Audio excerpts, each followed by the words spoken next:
What's up guys, I finally finished Kingdom Hearts 1.5 after grinding away at it for hours and I'm so tired of that game. To make that sweet platinum trophy somewhat easier for you, here are 13 tips to speed up your 100% completion. White mushrooms are some of the most important heartless in the entire game. You will need to interact with them for multiple different components that are crucial for synthesizing trophy related items. To start the interaction with them, you will have to hit them with different spells, and to see which spell they want you to use on them, you have to pay attention to their behavior. For example, if they're waving their hands against their face, it means they're hot and want to be cooled down by your blizzard spell. And if they're spinning around, they want to be hit by your wind spell. There's a lot of different gestures that they're gonna show you, and you will ultimately have to use all of them on their mushrooms if you want all the rewards. It is extremely important that you interact with them whenever you can, since they spawn quite randomly and can be a pain to track down later on. Remember that you can get a guaranteed arts component that is necessary for one of Goofy's shields by casting the same spell 3 times on any white mushroom that you find. If you already beat the game and you do need to track them down specifically for components, reliable spawn points are this graveyard in Halloween Town, the camp in the jungle, and this room right before the final rest. The most reliable spawn in my opinion is the camp area. Kingdom Hearts 1.5 requires you to beat the game on different difficulties for trophies. On the PlayStation 4 version you can theoretically do it in just 2 playthroughs, but since there's a lot of trophies that require you to beat the game on very specific conditions, I'd advise you to do it in the order you see on the screen right now, to make sure you do it in the most efficient way.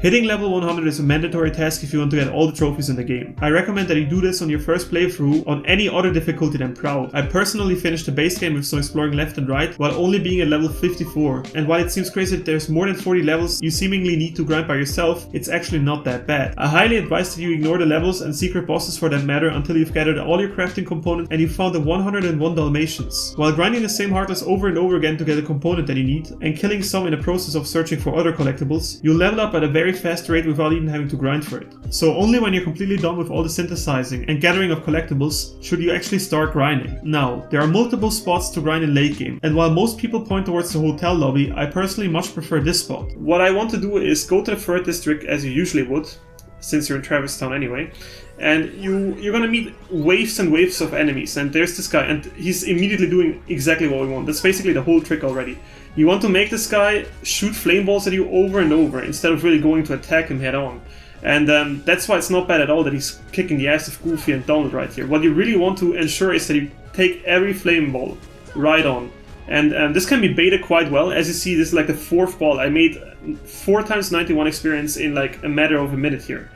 And that is way more than the 180 XP that you get from killing one of those guys normally, right? If you follow this advice and get everything else out of the way first, the grind will not even be half as bad as the trophy makes it seem. While playing through Kingdom Hearts 1.5, I realized that I've never played a single game before where I felt the effects of leveling up as dramatically as I did here. The power difference between a level 60 and a level 70 Sora is off the charts and can turn fights you previously struggled with into a cakewalk. Therefore, I advise you to combine all your secret boss fights with the level 100 playthrough, and do it once you hit the max level. Whether you decide to take down the Ice Titan, Sephiroth, or the unknown boss in Hollow Bastion, you'll be kicking their ass with your eyes closed once you hit max level. So don't even bother with the bosses before you hit level 100, or at least very close to it. And refer to the tip before to see how to get there. The hardest difficulty in Kingdom Hearts is actually quite something, especially if you try to combine some of the trickier trophies with your playthrough on this difficulty. The bottom line here is that you really shouldn't, but if you decide to do it anyway, here are some tips. The wind spell is incredibly useful and will save you from getting KO'd immediately by some of the heavy hitting attacks. It is extremely worth collecting all the Dalmatians in this difficulty even if you've done it before, because the last upgrade of the wind spell is tied to it. Leveling up in Proud difficulty is extremely necessary. Here are some of the best spots I've found to level you up fast for the different stages. For early game leveling, I found the pots in Agrabah extremely useful. You get more than 100 XP for each clear, just make sure you test which pot is movable first and then smash the others. To reset this, just walk towards the desert area and then walk back. Once arrived in Hollow Bastion, make sure to run circles with the beast and get some monsters killed. The XP you get from them on your first arrival is huge, so this provides a good way to level up. Once you're done with Hollow Bastion and back in Traverse Town, make sure to use the trick with the fireballs that I showed you before. Absolutely try to use and enable tech boost as an ability before you start this method, since it gives you extra XP.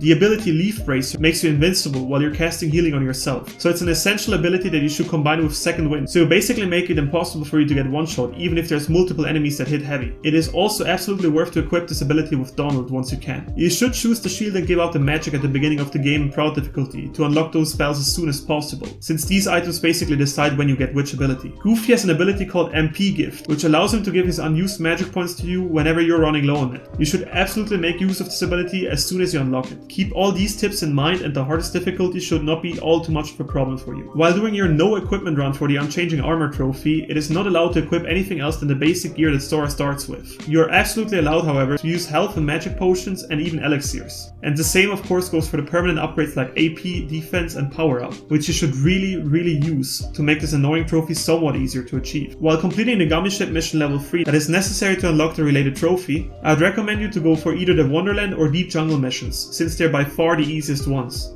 As for the blueprints, remember that you just need 30 of them, and 8 of them are easily obtained by just killing a set amount of Heartless and talking to Geppetto afterwards. As for the rest, whenever you see an enemy ship, make sure to shoot it down and look for a bubble to appear. You then grab that bubble and have a new blueprint. After that, it's just rinse and repeat. So guys, these were all the tips and tricks I got to learn while playing the game, and I personally wished I knew beforehand. Let me know what you think in the comments, and please leave a like and subscription if I made that grind towards the full completion in Kingdom Hearts 1.5 a bit easier. Thank you so much, and see you next time.